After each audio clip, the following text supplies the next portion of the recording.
Olá, bem-vindo ao terceiro vídeo da leitura do white paper do Satoshi Nakamoto, Bitcoin, um sistema de dinheiro eletrônico ponto a ponto. Então, no primeiro vídeo a gente viu o resumo, no segundo a introdução. Agora entrando mais no sistema da moeda, a gente vai ver agora sobre as transações. Então, dá um zoom aqui. Definimos uma moeda eletrônica como uma cadeia de assinaturas digitais. Cada proprietário transfere a moeda para o próximo assinando digitalmente um hash da transação anterior e a chave pública do próximo proprietário e adicionando estas ao final da moeda. Um beneficiário pode verificar as assinaturas para verificar a cadeia de propriedade. Daí tem uma figura que o Satoshi põe. Então, vamos um pouco mais devagar nessa parte aqui. Então, a primeira coisa é, ele define uma moeda eletrônica como uma cadeia de assinaturas digitais. E ele mostra um pouco disso na imagem, que ele faz referência depois. Né? É essa imagem aqui, mais ou menos, aqui, que ele mostra depois. Então, aqui é como se tivessem três pessoas aqui. Digamos, a pessoa A, a pessoa B e a pessoa C. No caso aqui, a pessoa A tem uma chave privada aqui, né? A B tem a dele e a C tem a dele também. Aqui são algumas transações que aconteceram. Essa transação aqui foi uma transação que alguém fez enviando um punhado de bitcoins para a pessoa A. Essa aqui é uma transação que a pessoa A fez enviando um punhado de bitcoins para a pessoa B. E aí a pessoa B fez mais uma transação, enviando um punhado de bitcoins para a pessoa B, né, enviando para a pessoa C. Então, como isso exatamente é feito aqui, é que a transação ela tem uma estrutura. Dentro da transação existem algumas informações, é como se fosse assim. Então, no caso aqui, vamos ver aqui a pessoa B criando essa transação, enviando para a pessoa C. Quais informações estão contidas dentro da transação que a pessoa B cria? Bem, a primeira coisa, ela tem que pegar a transação anterior, ou seja, a transação em que a pessoa B era o beneficiário, que ele recebia o dinheiro. Tem que pegar a transação anterior e passar ela por uma função hash. Desse jeito, a gente vai ter aqui um valor resultado hash, né, que é frágil perante alterações da transação anterior. Então, isso é uma informação que vai estar aqui dentro da transação. Uma segunda informação é que ele pega a chave pública, a partir da chave pública do destinatário, do beneficiário do C, que vai receber do B, né, destinatário dessa nova transação aqui, ela também passa por um hash, e aí isso funciona como uma definição do destinatário.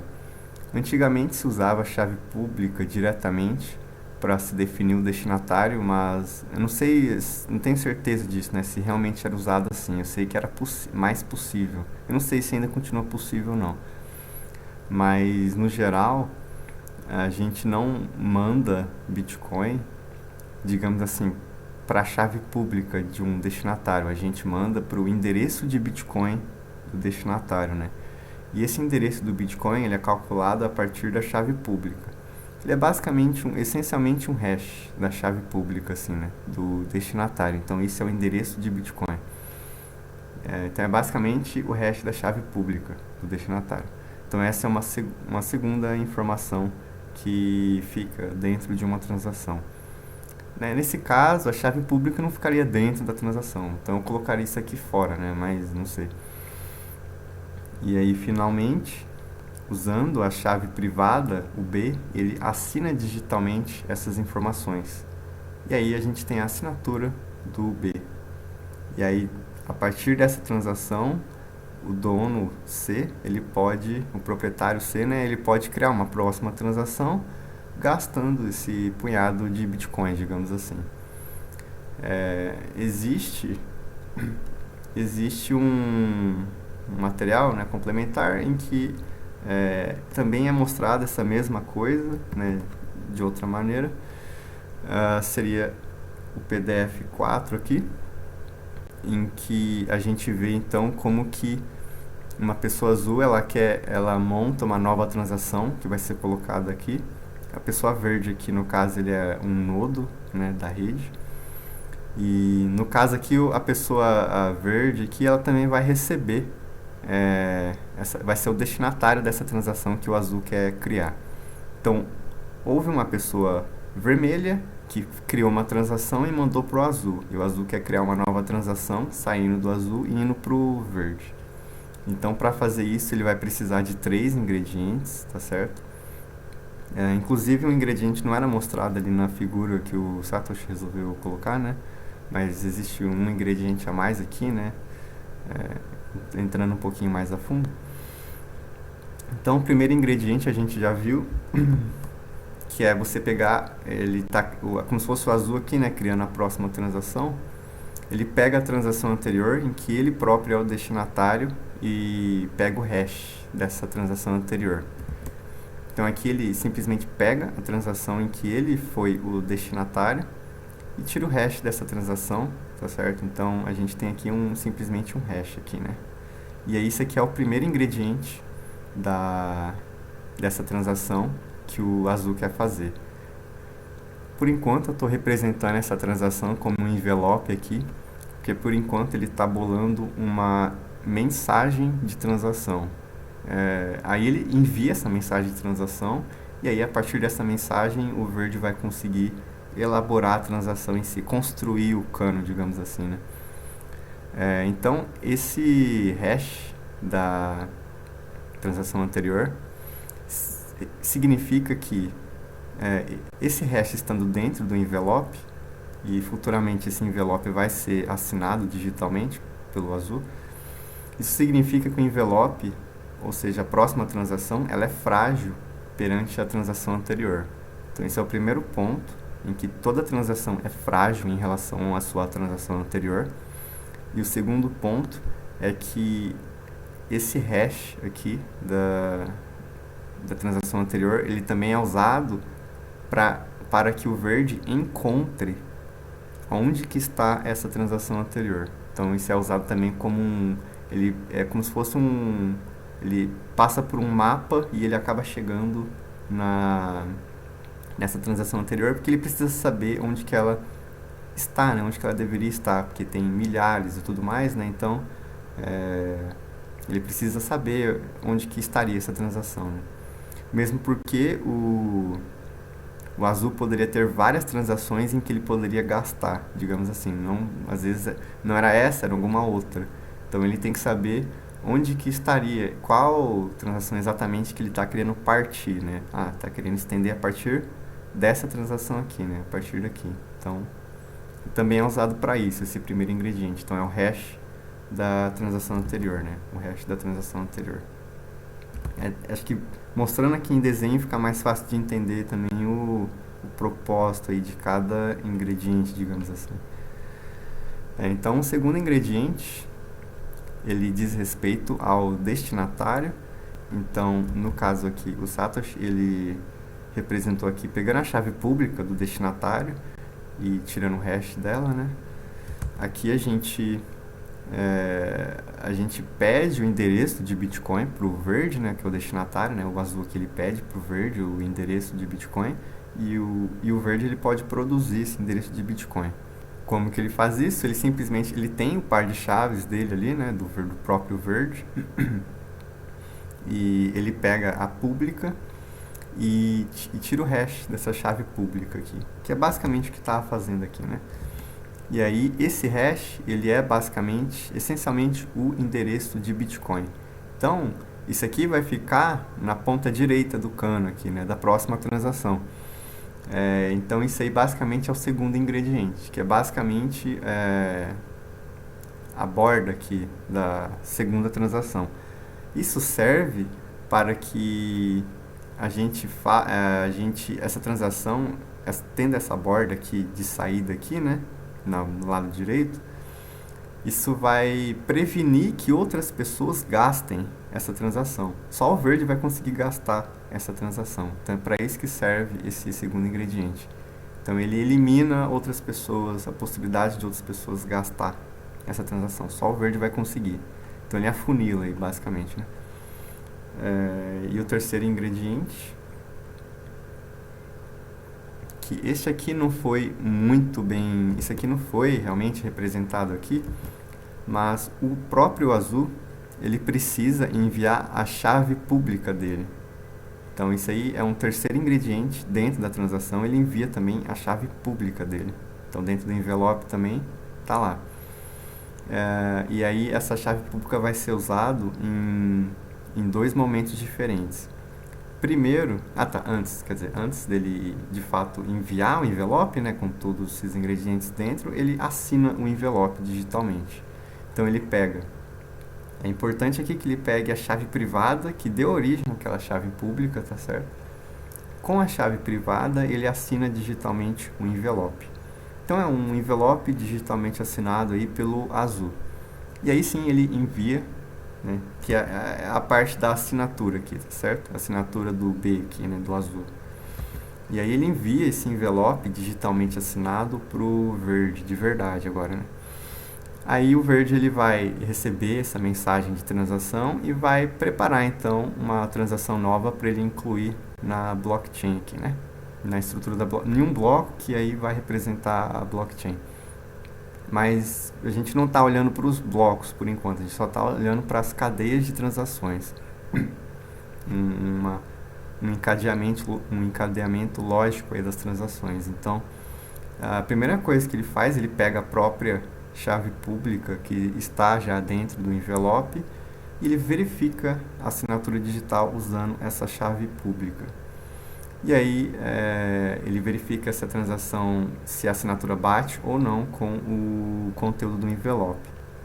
Isso acaba verificando, isso acaba mostrando que o dono realmente era o azul, quem assinou digitalmente esse envelope, que realmente era o par privado dessa chave pública aqui, e também que o conteúdo dessa mensagem de transação não foi alterado ao longo do caminho por ninguém, né? Então é para isso que serve essa etapa aqui, né, de verificação da assinatura digital. E a mesma chave pública é usada neste segundo momento para ele confirmar que ele realmente era o destinatário dessa transação. Então ele pega a chave pública, produz o endereço de Bitcoin a partir dessa chave pública de novo. E aí, isso aí vai ser a borda esquerda, basicamente, aqui do cano aqui, porque isso aqui tem que bater com a borda direita do último cano. Então, na hora que o azul recebeu do vermelho, ele teve que fazer essa etapa aqui também. Ele teve que entregar esse ingrediente, que era o endereço de Bitcoin dele, né? Isso ficou como uma borda direita aqui. E agora que ele está fazendo uma próxima, está tentando fazer uma próxima transação aqui, de novo isso é calculado, o endereço de Bitcoin, e tem que bater com o endereço de Bitcoin que estava definido como destinatário nessa transação anterior, entendeu? Então, a chave pública é usada nesses dois momentos aí diferentes, nessas duas situações diferentes. Verificar a assinatura e verificar se o endereço realmente bateu com o destinatário da transação anterior. Então, isso é bastante interessante esse uso. E, finalmente, ele simplesmente, o verde aqui, digamos aqui, ele pega o segundo ingrediente e simplesmente coloca como o destinatário aqui da transação, certo? Que vai ser o próprio verde, por coincidência aqui, né? E, antes de acabar, de terminar, enfim, de elaborar essa transação aí, né, para ser incluída aí na blockchain, por exemplo, ele pega o primeiro ingrediente e verifica para encontrar a posição de fato da transação anterior, e aí sim ele vai tentar encaixar, né? Vai tentar encaixar a transação que foi, digamos assim, feita a partir da mensagem de transação. São basicamente a mesma coisa, né? Não pode ser feito a partir do outro, basicamente. E tentar encaixar ali, e aí então essa transação estaria válida, né? Voltando aqui então para o texto do Satoshi, então vamos ler de novo aqui. Ó. Definimos uma moeda eletrônica como uma cadeia de assinaturas digitais. Uma coisa interessante aqui é que isso aqui forma então uma cadeia de transações, que o Satoshi quis dizer. Porque dentro de cada transação você vai ter acesso à chave pública e à assinatura. Então você pode pegar a chave e verificar se bate com a assinatura. E você consegue pegar a anterior também, pegar a chave pública e ver se bate com a assinatura. Pegar a chave e ver se bate com a assinatura, assim por diante. Então existe essa cadeia de assinaturas aí, basicamente. Né? E também, ainda nesse sentido das transações formarem uma cadeia, como cada uma é frágil perante a anterior e assim por diante, então, se uma transação ela é, por exemplo, quebrada, as que vêm depois também são quebradas, porque elas são frágeis à anterior. Então, a próxima aqui seria quebrada, por ser frágil à anterior, né? E a próxima aqui também seria quebrada, já que a anterior foi quebrada e assim por diante. Então, de certa forma, está na essência de cada punhado de moeda, cada transação que fez parte do passado dela. Então, cada ponto do passado aqui importa para a moeda. E também, sem qualquer parte desse passado, a moeda não existe. Então, eu acredito que é nesse sentido que ele diz assim, definimos uma moeda eletrônica como uma cadeia de assinaturas digitais, né? Então, uma moeda é uma cadeia, no final das contas. Mas, relendo aqui, né, cada proprietário transfere a moeda para o próximo, assinando digitalmente um hash da transação anterior e a chave pública do próximo proprietário e adicionando essas ao final da moeda. Um beneficiário pode verificar as assinaturas para verificar a cadeia de propriedade. Daí tem a figura lá que a gente já viu. Então, esse primeiro parágrafo aí a gente passou ele. O problema, obviamente, é que o beneficiário não pode verificar se um dos proprietários anteriores não fez algum gasto duplo da moeda. Então, isso aqui é aquela coisa que a gente já viu, inclusive, no resumo, porque se o azul vai pretender gastar, depois dessa próxima transação aqui que o vermelho estiver fazendo, o azul for gastar a partir daqui, é importante que essa transação ela exista de fato na blockchain e ela fique lá, entendeu? Então, se na verdade ele acha que existe, mas ela não existe, então toda transação que o azul for fazer aqui não vale, não existe também, entendeu? Então, neste caso, se o vermelho tivesse feito um gasto duplo, na verdade ele fez um gasto mandando para ele de volta, só que ele fingiu que ele fez um gasto mandando para o azul, né? Então seria um gasto duplo. Aí o azul não ia, na verdade, ser dono de moeda nenhuma, né? Então, o problema, obviamente, é que o beneficiário não pode verificar se um dos proprietários anteriores não fez algum gasto duplo da moeda. Porque como que o azul vai saber, né, se existe ou não já uma transação que o vermelho já fez, já gastando, né, já estendendo aqui essa transação aqui, digamos, né? Então, uma solução é introduzir uma autoridade central de confiança, ou um fabricante, que inspecione cada transação para evitar o gasto duplo. A cada transação, a moeda deveria retornar ao fabricante, que então forjaria uma nova moeda, e apenas as moedas forjadas diretamente por esse fabricante seriam confiáveis de não serem gasto duplos.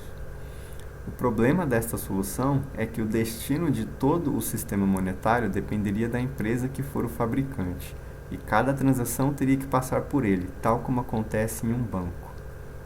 Então, eu acho que esse parágrafo aqui a gente já inclusive viu um pouquinho já no resumo, então ele é bem assim, né? Uma das maneiras de se resolver isso seria centralizar a moeda, né? E aí não seria mais, basicamente não seria mais ponta a ponta, né? Já que teria esse intermediário aí, né? Precisamos de uma forma do beneficiário poder saber que os proprietários anteriores não assinaram nenhuma transação anteriormente, né? Que os proprietários anteriores, nenhum proprietário anterior, na verdade, fingiu transferir, né? Que se qualquer um aqui fez um gasto duplo, né, por exemplo, nessa cadeia dessa moeda aqui, se qualquer um anterior fez algum gasto duplo, então qualquer transação posterior não vale, né? Então a gente parou aqui. Para este propósito, a transação mais antiga é a que conta.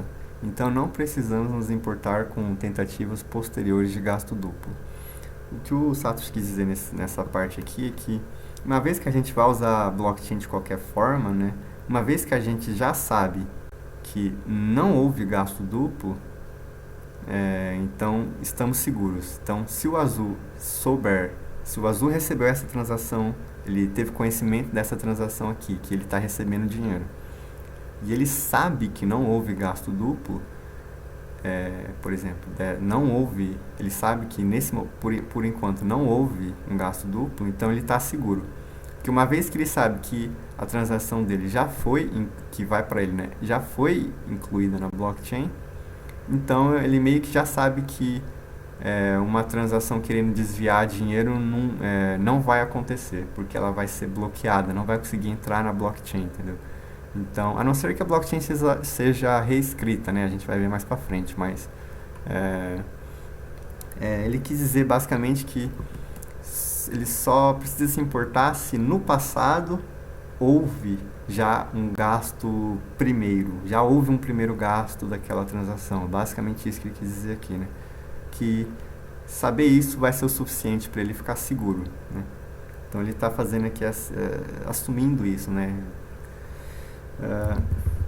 Então, a única forma de se confirmar a ausência de uma transação é pelo conhecimento de todas as transações. No modelo baseado num fabricante, ele conhecia todas as transações e saberia qual chegou primeiro. Para conseguir isso sem um terceiro de confiança, as transações precisam ser anunciadas publicamente. Precisamos de um sistema para que os participantes possam concordar em um único histórico da ordem em que as transações foram recebidas. O beneficiário precisa da prova de que na data destacada por cada transação, a maioria dos nodos concordou de que ela foi a primeira a ser recebida. Então eu não vou entrar aqui em detalhes, né? E o Satoshi está basicamente preparando para o próximo capítulo aí, que ele vai apresentar mais devagar esse servidor de estampa temporal aí, que está muito relacionado com a construção da blockchain também, né? Então, até a próxima.